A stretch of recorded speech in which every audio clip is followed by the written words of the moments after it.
ಉತ್ತರ ಕನ್ನಡದಲ್ಲಿ ಸಂಸದ ಅನಂತಕುಮಾರ್ ಹೆಗಡೆಗೆ ಟಿಕೆಟ್ ಕೈ ತಪ್ಪಿದೆ.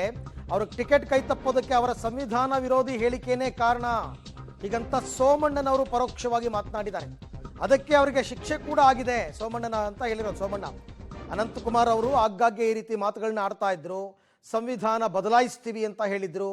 ಸೊ ಇತ್ತೀಚೆಗೂ ಕೂಡ ಅದ್ರ ಬಗ್ಗೆನೇ ಮಾತನಾಡಿದ್ರು, ನಮಗೆ 2/3 ಮೆಜಾರಿಟಿ ಬಂದರೆ ಸಂವಿಧಾನ ತಿದ್ದುಪಡಿ ಮಾಡ್ಬೋದು ಅಂತ. ಇಂಥ ಹೇಳಿಕೆಗಳಿಂದಲೇ ಅನಂತಕುಮಾರ್ ಹೆಗಡೆ ಅವರು ಈ ಸರ್ತಿ ಟಿಕೆಟ್ ವಂಚಿತರಾಗಿದ್ದಾರೆ ಅಂತ ವಿ ಸೋಮಣ್ಣ ಅವರು ಮಾತನಾಡಿದ್ದಾರೆ. ಸಂವಿಧಾನಕ್ಕೆ ಅಪಚಾರ ಎಸಗತಕ್ಕಂಥ ಕೆಲಸವನ್ನ ಯಾರೂ ಮಾಡಬಾರದು ಅಂತ ಸೋಮಣ್ಣನವರು ಹೇಳಿದ್ದಾರೆ. ಅವ್ರಿಗೆ ಅವರು ಸ್ವಂತ ಅಭಿಪ್ರಾಯ ಕೊಟ್ಟರು, ಅದಕ್ಕೆ ಶಿಕ್ಷೆನೂ ಆಗಿದೆ ತಂದೆ. ಆ ಥರದ ಪ್ರಶ್ನೆಗಳಿಲ್ಲ.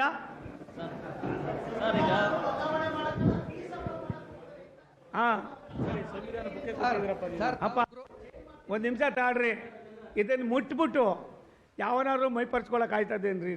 ಸರ್ ಈಗ ನಾವು ಅರ್ಥ ಮಾಡ್ಕೋಬೇಕಪ್ಪ ನಾವೆಲ್ಲಾನು. ಈಗ ನಿಮ್ಮ ಹಿಂದಿನ ಸರ್ಕಾರದಲ್ಲಿ ನೀವು ಕೂಡ ಬಿಜೆಪಿ ಸರ್ಕಾರದ ಭಾಗ ಆಗಿದ್ರಿ.